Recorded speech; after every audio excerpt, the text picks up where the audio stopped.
답장 수요일 저녁. 지금과 같은 나의 불안이 계속되는 한 찾아뵙는 것도 방문을 허락할 수도 없습니다.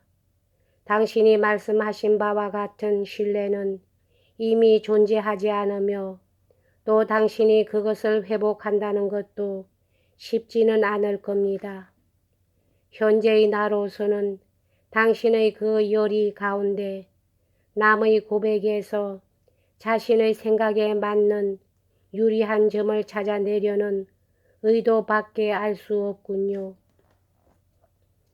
나는 흉금을 털어놓고 맞아주는 사람에게는 즐겨 토론할 생각이지만 계략과 기만에 대해서는 그럴 수가 없습니다. 내 편지가 어려워서 알 수 없다고 하신 바로 그 점에서 나는 당신의 평소의 기교를 인정합니다. 당신이 해석하지 못했다고 믿을 만큼 내가 어리석은 줄 아십니까? 천만에요. 하나 나는 솔직함으로 당신의 교묘한 지혜를 이겨낼 수 있다고 생각하고 있습니다. 제가 드리는 말씀을 더욱 모르시도록 좀 더 명백히 제 생각을 말해 보겠습니다. 서로 사랑하기에 적합한 굳게 결합된 두 연인이 나와 다정하게 지냅니다. 그 이름을 대지 않으면 누군지 모르겠다고 하시겠지요. 그러나 이 둘 사이를 이간시키려고 계획한 사람이 있어 그 사람이 연인의 한쪽, 즉 사랑하는 남자의 질투의 상대 역을 내게 맡게 한 셈입니다. 이 나를 택했다는 것은 정말 서투르기 짝이 없지만 그러나 심술궂은 면으로 말하면 어쨌든 안성맞춤이었습니다. 이런 심술궂은 일을 한 분이 바로 당신이라고 나는 보고 있습니다. 이것은 앞으로 더욱 명백해지리라 생각합니다. 내가 가장 존경하는 여성이 두 남자를 사랑하여 그 마음과 몸을 이 둘에게 다 바친다는 오명을 뒤집어썼으며 나도 이 두 모렴치한 사나이의 한 사람이라는 오명을 뒤집어쓰게 되었습니다. 비록 잠시라도 당신이 그런 식으로 그 여성과 나를 그렇게 생각하셨다는 것을 안다면 나는 당신을 죽도록 미워할 겁니다. 그러나 내가 책망하는 것은 그런 식으로 생각했다는 점보다도 그것을 발설하신 점입니다. 그럴 경우 세 사람 중 누구를 해치려 하신 것인지 나로서는 알지 못합니다. 그러나 당신이 평온을 사랑하고 계신다면 불행하게도 그것이 성공했을 경우를 두려워해 주십시오. 나는 지금까지 어떤 종류의 교제 관계에 있어서도 나쁘다고 생각되는 점을 거리낌없이 당신에게도 문제의 여성에게도 말해왔습니다. 왜냐하면 그러한 교제 관계가 그 동기와 같은 성실성을 가진 방법으로 종교를 짓는 것, 또 서로 불륜의 사랑일지라도 영원한 우정으로 변화하는 것을 나는 항상 바라기 때문입니다.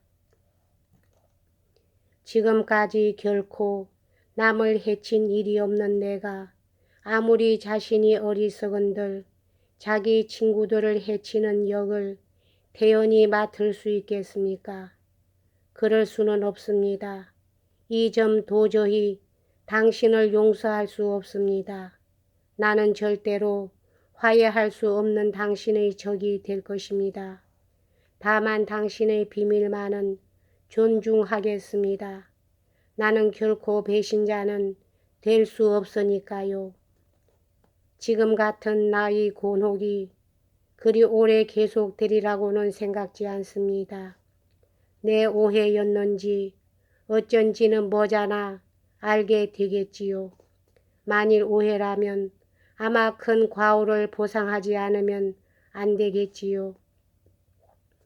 그리고 평생의 다시 없는 기쁨으로 그 보상을 이행할 것입니다.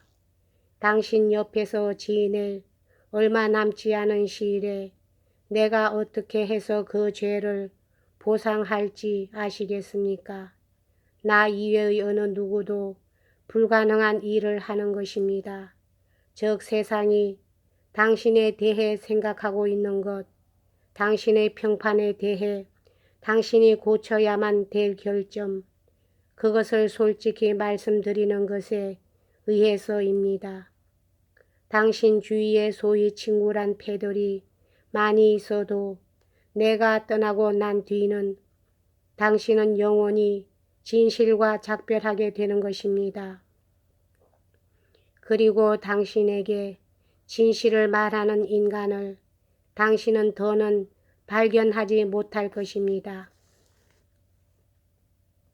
햇빈의 부인의 제3신 서간집 A 제46호. 오늘 아침 편지는 납득이 잘 가지 않습니다. 그래서 그렇게 말씀드린 것입니다. 오늘 저녁 편지에 의해 비로소 납득이 갔습니다. 그것에 대한 회답은 드리지 않습니다만 걱정은 말아 주십시오. 저는 당신이 주신 글월을 빨리 잊어버리려고 애쓰고 있습니다. 당신의 입장도 딱하다고는 생각합니다만 나 자신은 편지를 받고 가슴에 치미는 슬픔을 이기지 못하는 형편입니다. 이 내가 당신에 대해 계략과 간책을 꾸몄다니, 이 내가 세상에서도 얄미운 파렴치한 행동으로 비난당할 줄이야. 이젠 이별이에요. 그래도 유감스러운 것은 당신이 그러한, 아니 이젠 이별입니다. 하루빨리 당신을 용서해 드리려고 애쓰고 있을 뿐입니다.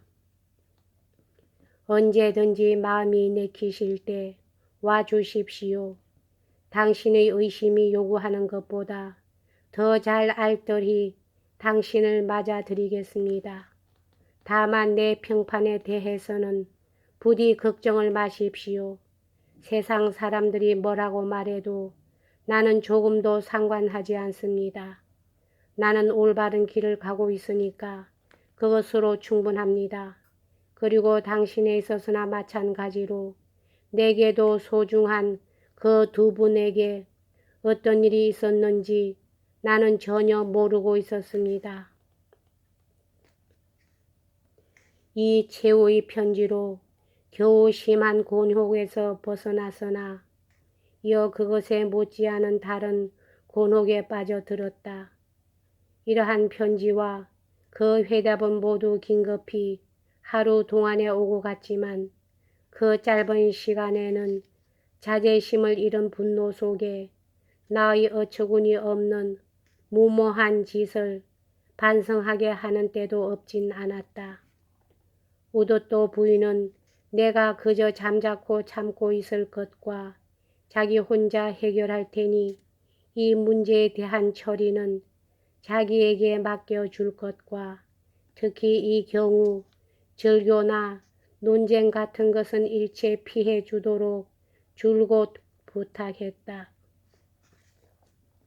그런데 나는 아주 노골적이며 심한 모욕으로 충분한 각오가 되어 있는 상대방 부인의 마음을 격분으로 내닫게 하고 말았다. 비열한 사나이가 아닌 한 당장 그분의 집을 떠나지 않고는 배기지 못할 거만하고 횡포하고 경멸적인 회답이 그쪽에서 올 것으로 기대하고 있었던 것은 당연했다. 그런데 다행히도 격분에 있는 나보다는 훨씬 영리한 그녀가 그 회답의 능란한 표현으로 내가 그런 극단에 이르는 것을 피하게 했다. 그러나 그녀의 집을 나가든가 아니면 당장 그녀를 찾아가야만 했다. 그 어느 쪽이든 선택하지 않으면 안 된다. 나는 그녀를 만나러 가기로 했다.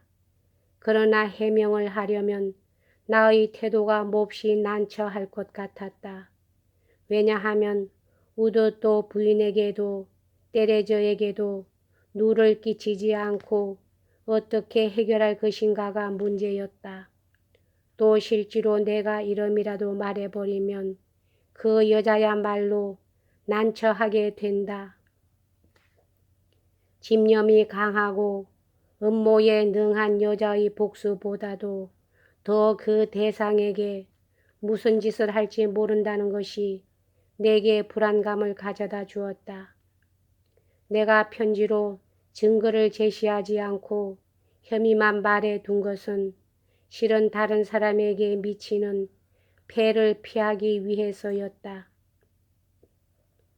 그런 염려로 해서 내 격분이 한층 부당하게 보인 것도 사실이다.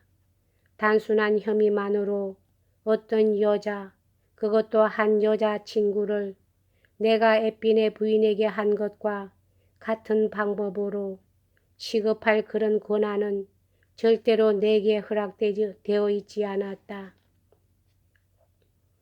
그러나 내가 범할 수도 없거니와 범한 일도 결코 없었던 한층 큰 과실을 떠맡음으로써 자신의 숨은 잘못과 약점을 보상하려는 위대하고 고귀한 노력이 이때부터 시작되며 나는 또 그것을 훌륭히 완수했던 것이다. 여기까지 하겠습니다.